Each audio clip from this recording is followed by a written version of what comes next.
নমস্কার বন্ধুরা, কেমন আছেন আপনারা? আশা করি সকলে ভালো আছেন। জিএস রান্নাঘরে আপনাদেরকে জানাই স্বাগত। আবারও চলে এলাম আরেকটি রেসিপি নিয়ে। আজকে আমি তৈরি করব ডিমের চপ। তার জন্য এখানে একটা পাত্রে জল বসিয়ে দিয়েছি। এবারে ডিমগুলো সেদ্ধ করে নেব।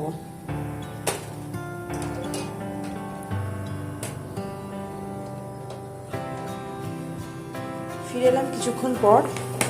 ডিমগুলো সেদ্ধ হয়ে গেছে। এবারে ডিমগুলোকে ঠান্ডা করে তারপর খোসা ছাড়িয়ে নেব। আপনারা ভিডিওটি প্রথম থেকে শেষ পর্যন্ত দেখতে থাকুন। আমার চ্যানেলে নতুন বন্ধু হয়ে থাকলে চ্যানেলটি সাবস্ক্রাইব করার অনুরোধ রইল, আর পাশে থাকা বেল বাটনটি অবশ্যই প্রেস করবেন। যখনই আমি কোনো নতুন রেসিপি শেয়ার করব, সবার আগে নোটিফিকেশন আপনার কাছে পৌঁছে যাবে।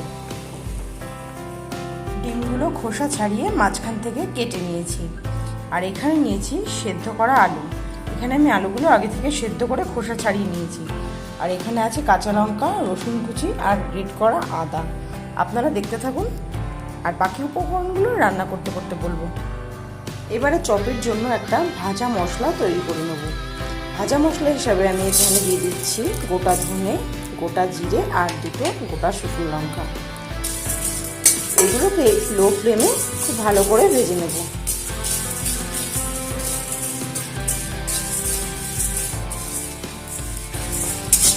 মশলাটা ভাজা হয়ে গেছে। এবারে মশলাটাকে নামিয়ে ঠান্ডা হতে দেবো। সর্ষের তেল দিয়ে দিয়েছি। এবারে চপের জন্য পুরটা তৈরি করে নেব। সবার প্রথমে দিয়ে দিচ্ছি রসুন কুচি আর আদা রসুনটাকে একটু হালকা ভেজে নেব।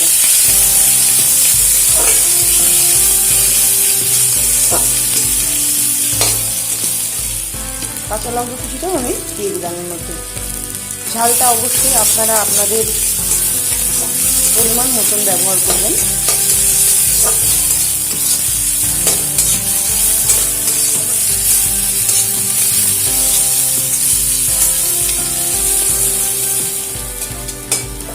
আদা রসুন কাঁচা লঙ্কা একটু ভেজে নিয়েছি। এবার এর মধ্যে দিয়ে দিচ্ছি হলুদ গুঁড়ো আর স্বাদ অনুযায়ী লবণ, 1 চামচ জিরে গুঁড়ো আর 1 চামচ ধনে গুঁড়ো। এবারে সেদ্ধ করে রাখা আলু এর মধ্যে দিয়ে দিচ্ছি। আলুটা আমি আগে থেকে ম্যাশ করে নিয়েছিলাম। এবারে খুব ভালো করে নাড়াচাড়া করে আলু পুরটা রেডি করে নেব।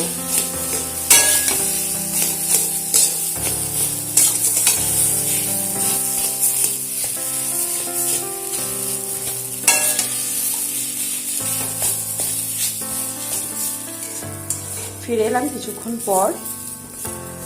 এবারে আমি এর মধ্যে দিয়ে দেবো ভেজে রাখা মশলা। ভেজে রাখা মশলা দিয়ে দিলাম। খুব ভালো করে মিশিয়ে নেব পুরটার সাথে। পুরের সঙ্গে সমস্ত মশলাটা মিশিয়ে নিয়েছি। এবার এর মধ্যে দিয়ে দিচ্ছি গুঁড়ো গরম মশলা আর দিয়ে দিচ্ছি একটু চাট মশলা।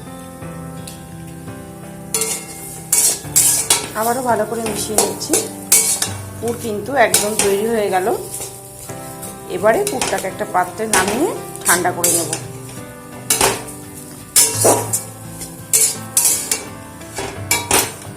পুর একদম তৈরি হয়ে গেছে।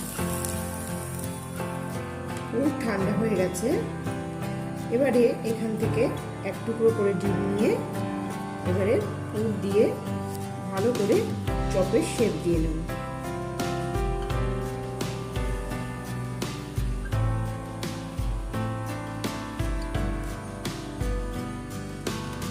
এবার এই পাশটাতে সমানভাবে আলুর পুর দিয়ে দেবো।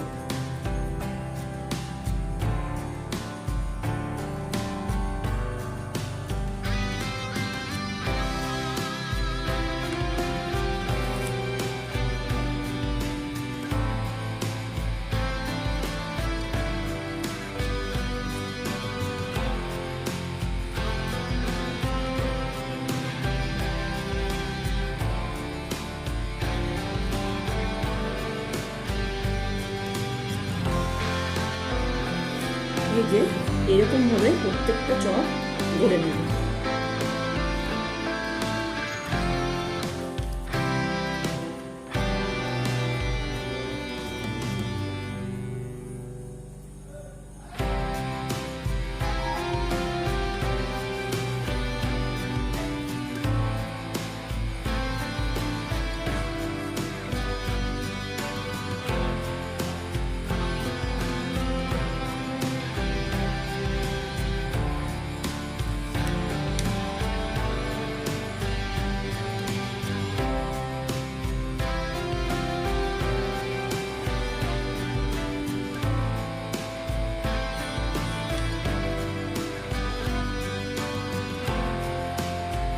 এই যে এইভাবে প্রত্যেকটা চপ আমি তৈরি করে নিচ্ছি।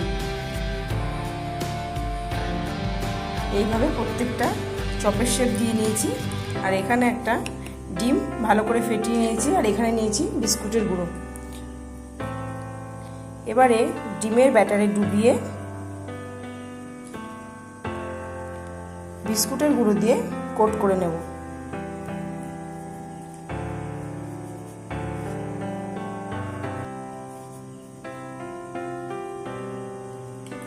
আবারও ডিমের ব্যাটারে ডুবিয়ে নিচ্ছি, ডবল কোট করে নিচ্ছি।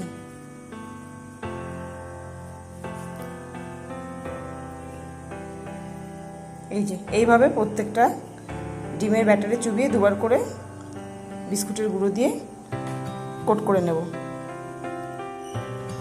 চপগুলো একদম রেডি করে নিয়েছি, এবার ভাজার পালা। চপগুলো ভাজার জন্য কড়াইতে তেল দিয়ে দিয়েছি, তেল খুব ভালোভাবে গরমও হয়ে গেছে। এবারে একে একে চপগুলো ভেজে নেব।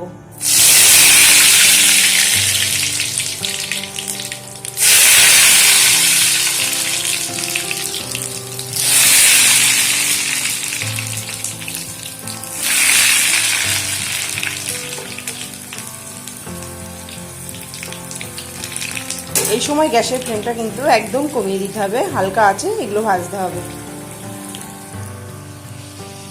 ডিমের চপগুলো কিন্তু ভাজা হয়ে গেছে, এভাবেই বাকি চপগুলো আমি ভেজে নেব।